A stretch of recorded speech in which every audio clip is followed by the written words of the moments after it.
The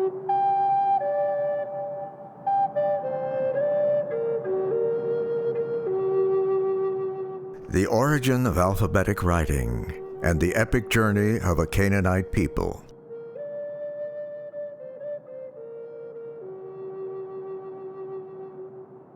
The Proto-Sinaitic script expresses the Old Hebrew language and is the mother of all alphabets.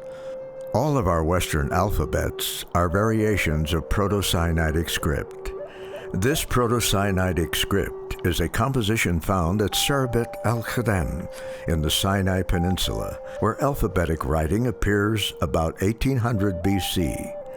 It contains modestly reformed Egyptian symbols and translates letters such as Mem, Tau, Lamed, Beit, Ayin, Lamed, Tau, meaning men for Ba'elat.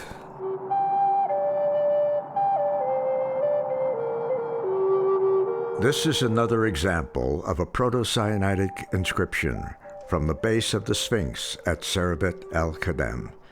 It reads, Ba'elat.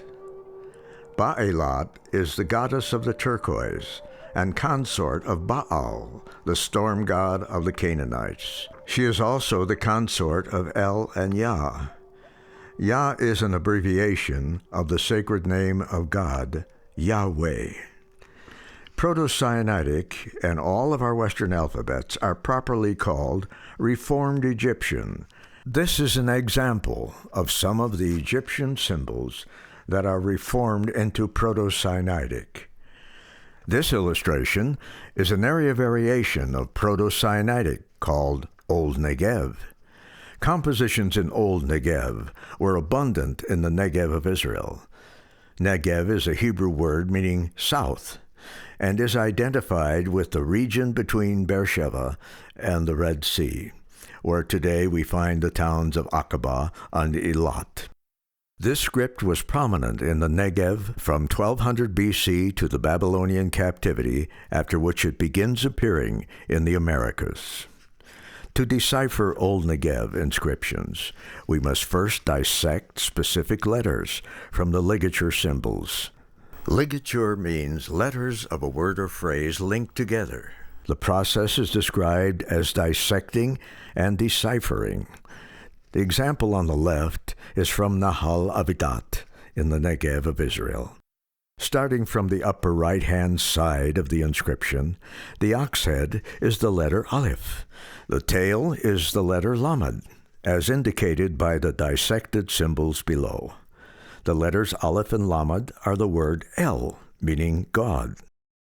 We marvel at the genius of these people when we realize that the ligature above also represents an animal of sacrifice. The ligature further left is a symbol of a person with arms lifted up in prayer. The dissected symbol of the head and the neck represent the letter Yod. The arms raised above the trunk of the body represent the letter He. Together, the ligature represents the name Yah, which is an abbreviation of the sacred name of the God of Israel, Yahweh. In the example on the far right top line, there is a series of ligatures and letters found in a Delta Utah composition. They are to be read from right to left. The first letter is an abstract Lamed. Moving to the left is a ligature dissected into the letters Yod, He. The Yod at the bottom and the Y-shaped He at the top. The ligature spells Yah. The next column to the left features a Shin, and below the Shin a Mem, spelling the word Shem. The word Shem means name. Further to the left is a column ligature spelling He. The Y at the top represents the letter He. Below it are two crosses, meaning Tau, Tau, derived from the word Natan, meaning gift. In the final ligature, the ram's head represents the letter Aleph, and the ram's tail represents the letter Lamed. And the final letter, Tau, spelling Eilat.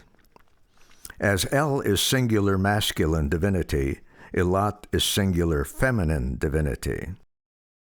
To date, Old Negev inscriptions have been found on 5 continents. It seems that Moses and Jeremiah did not exaggerate when they said that Israel would be scattered to the 4 quarters of the earth. The inscription here was found on a ewer near the southwest base of Tel Lachish. It reads from the middle, right to left, Yah of Gat, and from left to right, from the middle, Elot. The 7-branch tree is the icon of the divine goddess, and the ram is an icon of Yah, abbreviation of Yahweh, the God of Israel. This is an Old Negev inscription from Nahal Avidat that reads, Great spoil, without a hiding place from God. I will ascend to understand the serpent. The serpent is also an icon of Yahweh, ever since Moses lifted up the serpent in the wilderness and told Israel to look and be healed. Here we have a Star of David from Nahal Avidat. The inscription is badly damaged, but with the help of an on-site inspection of the rock surface, we were able to make a reasonably accurate sketch.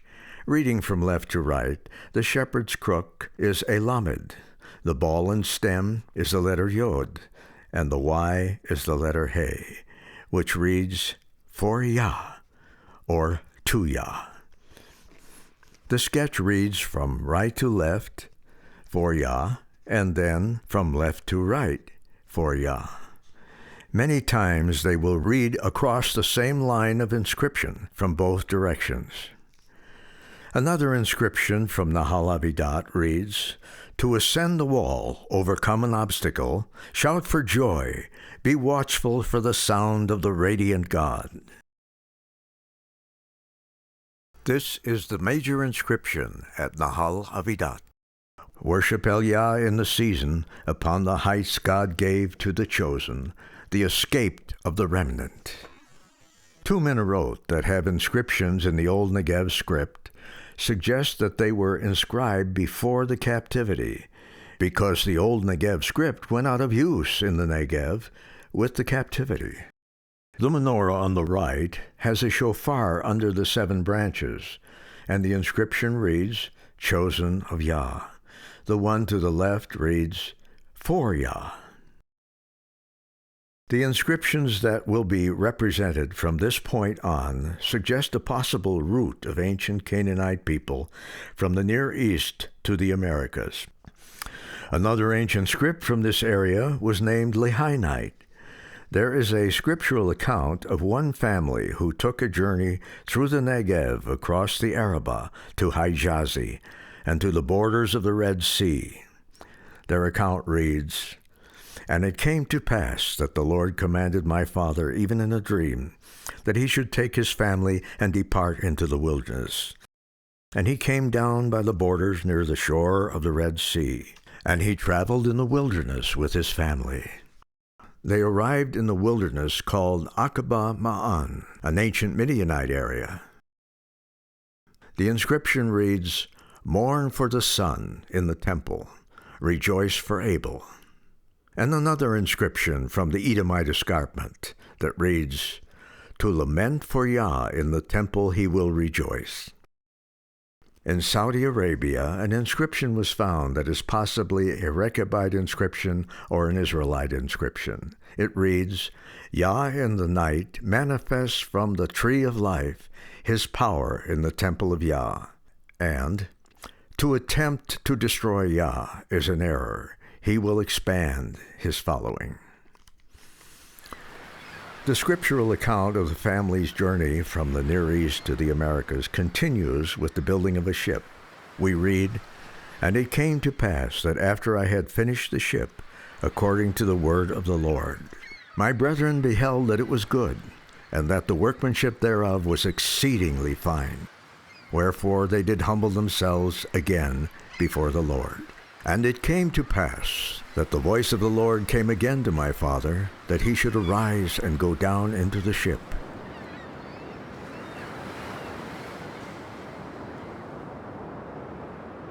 Our journey continues with a voyage on the Indian Ocean to India. This sun disk was found in India. The inscription is a sun with rays that spell.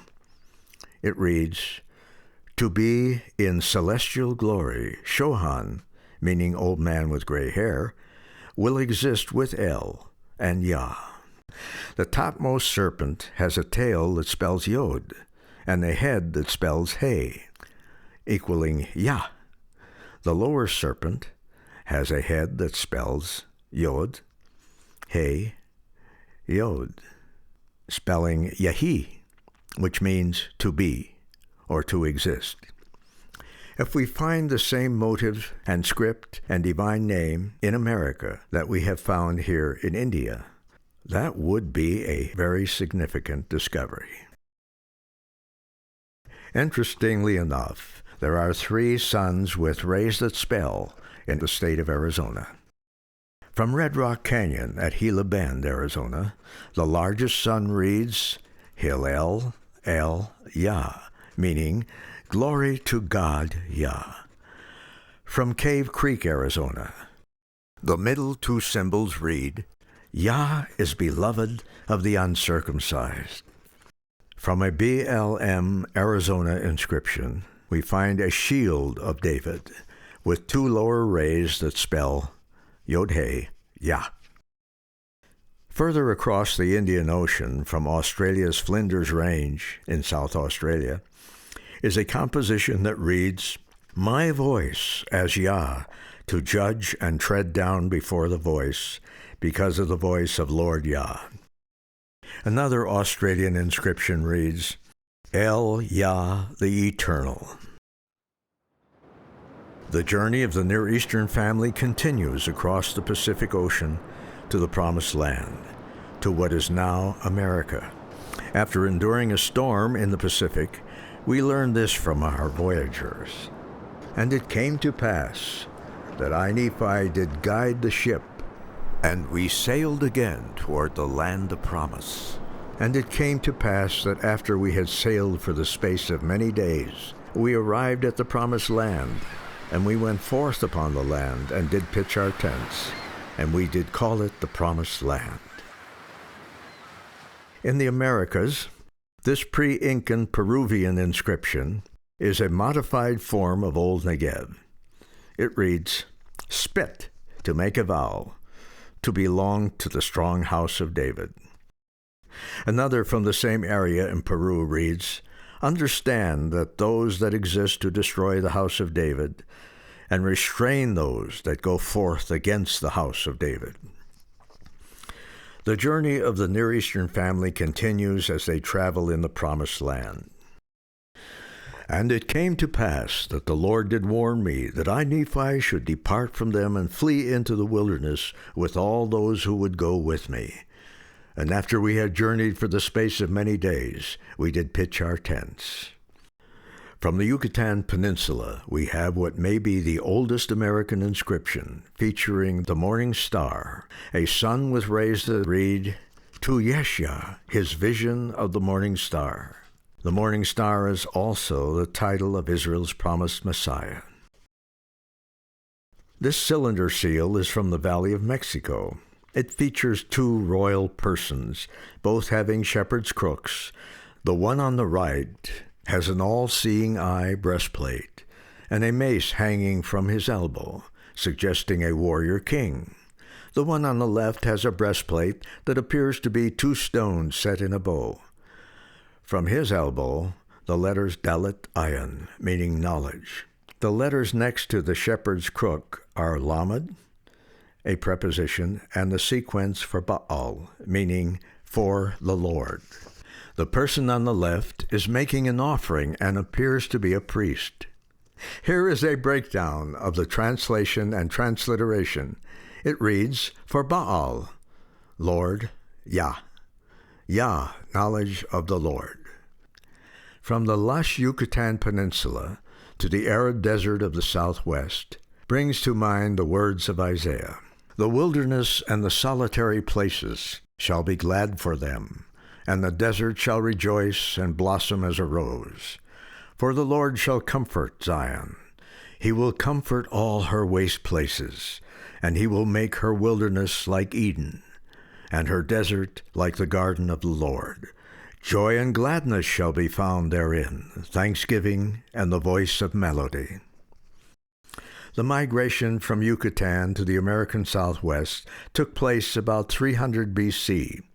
The new location was harsh and would require great faith in their Messiah to establish a sure foundation and homeland. The Near Eastern family's success in their promised land depended on their keeping the commandments. We quote, "And inasmuch as ye shall keep my commandments, ye shall prosper, and ye shall be led to a land of promise, yea, even a land which I have prepared for you, yea, a land which is choice above all other lands." At this point in time, the Near Eastern family is divided into two factions. Their enmity resulted in the everlasting hatred that separated the groups into two divisions called Lamanites and Nephites. The Nephites will migrate. It is suggested that the desert southwest was one of the places of migration. The Nephites had to disguise their Nephite identity, while at the same time keeping the skills of reading and writing, which were imperative to continuing the practice of their religion. Their best alternative seemed to be to select holy men to be taught the skills of reading and writing, preserving their sacred records to perpetuate the conditions and promises of the covenant, and the recording of significant happenings. In Deer Valley, Arizona, a message from the ancient Jewish Indians called Hohokam, probably a Hebrew word, Hachacham, meaning the wise. The inscription reads, "Moshe will appear at the entrance of Yah to Aviv." Aviv was the month of Passover, before the captivity. Since then, mainstream Jews call the month of Passover Nisan. It is a time of expectation for a visit from Elijah, Moses, or the Messiah. It is significant that Moses and Elijah appeared on the Mount of Transfiguration in the month of Aviv. Also, on April the 3rd, 1836, in a place called Kirtland, Ohio, Moses, Elias, and Elijah appeared to restore priesthood keys. White Tank State Park, west of Phoenix, features the branch from the root of Jesse. The quotation reads, "The branch of Jesse in the desert of Yah ascends from the womb to glory. For you to go forward and exist, he will be despised for me and for them." In Dene Bidho Wash, near Hautvilla, Arizona, we find a petroglyph suggesting a story of the emergence of the first man and woman into the fourth world, and symbols that invite them to travel on to the seventh world. We would call it the creation story followed by the fall and the promise of redemption. The phonetic composition reads as follows: "Tremble to enter the light, and hear the voice of Yah." On another panel in Dene Bidho Wash is a petroglyph that stresses the importance of keeping our covenant promises. The inscription reads, "The covenant of my God is before him that is carried away with reverence." This is a banner or priesthood apron from the Santa Clara River south of Ivins, Utah. The translation reads, "Remain in the straight and narrow with knowledge of Yah. Yah is my refuge from night and calamity to ascend." In the north-central Arizona Strip, we find a menorah from the ancient Pueblo Indians.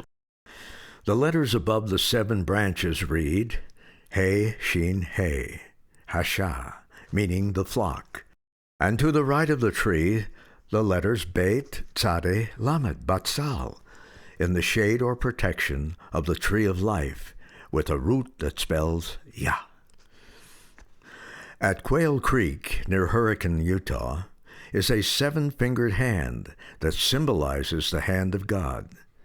From Leviticus 8:23-24, we read, "Moses takes the blood of the lamb on his right thumb and pressed it to the right thumb of Aaron and his sons. Here in this place, the power of God was passed to the priesthood. Near Fredonia, Arizona, is an inscription that uses the word Raka, meaning nothing. It compares natural birth with spiritual birth. The translation reads, "To bring forth, give birth, leaves her empty. To be, with El, be joined to Yah, as a reverend priest pouring out veneration to Yah." This is a petroglyph found on the ridge above Anasazi Valley, Utah. Here the founders of the 6 communities below dedicate their village and pray that they will retain their unique status. The inscription reads, "Yah, pray Yah to keep separate the people of this community." This inscription is from the Great Stone Face area near Delta, Utah. This symbol is the Egyptian Ankh, symbol of eternal life, a human-like figure with 4 fingers on each hand and 3 toes on each foot, counting 7 on the right and 7 on the left. 7 is a symbol of wholeness, completeness, and divinity. The translation reads, "Give over to the serpent, rise up to the heavens to be reborn, to Yah, the name and the gift of Elat, in the quiver of the glorious contender." We have here 3 compositions featuring the branch from the root of Jesse. On the far left is an inscription found at Bethsaida, Galilee in Israel. A branch is inscribed with a root that spells Yod, Shin, Yod, Yeshi. On the right side of the branch is a column of letters, Nun, Tzade, Resh, Natsar, meaning the branch, or the word Nazareth in English.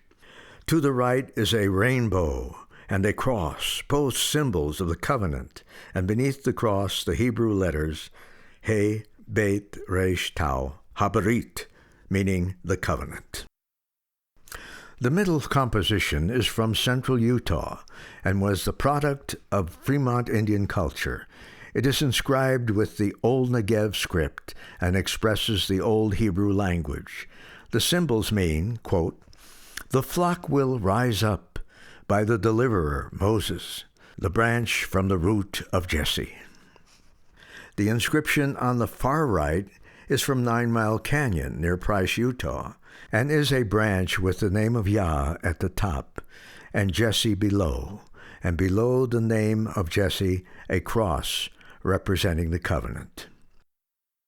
Next, a Fremont inscription from an area west of Meadow in Kanash, Utah. The translation reads, quote, "El sent Yah with the waters and the tree of life to heal."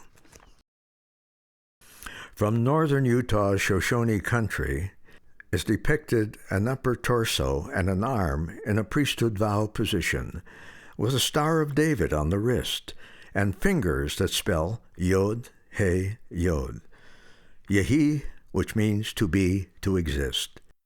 The breastplate is composed with ligatures that translate as follows: "To exist, be watchful, as one of the flock in prayer. By existing, I will lament for Yah, Yah, the light of the temple." Among the Cherokee Teliwa, a cementation festival included the hymn praising Yah, the protector. The song has 7 verses, with Yah in every verse. The word High is a call to reverence. The hymn reads as follows: "High, to call upon my great name, Yah, the protector. High, I exist to be with Yah, the protector. High, to exist he will be strong, Yah, protector. High, rejoice to be sanctified in God the eternal, Yah, protector. High, I will shine like Yah, protector. High, Yahweh is the protector. High, I will exist with them, Yah, protector." The common language of the Cherokee was Iroquoian, but their sacred language, called Old Cherokee, was actually Old Hebrew. Sequoyah was a Cherokee holy man, a healer, and a scholar. He knew several languages, including French and Spanish. He was also one of the last to know the Old Cherokee Hebrew language. This is his gold-plated metal tablet with ligatures forming a continuous composition in Old Hebrew. From Illinois, we find a stone with 6 columns on the front side and 4 columns on the back side. The translated Hebrew reads, "Why should he break a heap of stones? Lament 3 times for the great Lord on my mound at sunrise, 3 times for understanding, courage, and protection of the sun," whose icon is the sun, sun. Hence at sunrise go out, spring up to the high place. To understand the heap of stones, read Matthew 17, 1-4, where Peter, James, and John accompany Jesus to the mountain where he was transfigured. A heap of stones identified a sacred place and a sacred event, so an appropriate question was, why should he break a heap of stones that were monuments to a sacred event? Great promises have been made to the seed of Ephraim and Manasseh, sons of Joseph.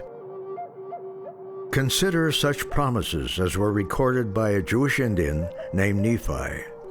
I quote, "And at that day shall the remnant of our seed know that they are of the house of Israel, and are the covenant people of the Lord. And then shall they know and come to a knowledge of their forefathers, and also to a knowledge of the gospel of their Redeemer, which was ministered unto their fathers by him. Wherefore they shall come to a knowledge of their Redeemer, and the very points of his doctrine, that they may know how to come unto him, and be saved. And then at that day will they not rejoice and give praise unto their everlasting God, their rock and their salvation. Yea, at that day will they not receive the strength and nourishment from the true vine. Yea, will they not come unto the true fold of God. Behold, I say unto you, yea, they shall be remembered again among the house of Israel. They shall be grafted in, being a natural branch of the olive tree unto the true olive tree." Shalom.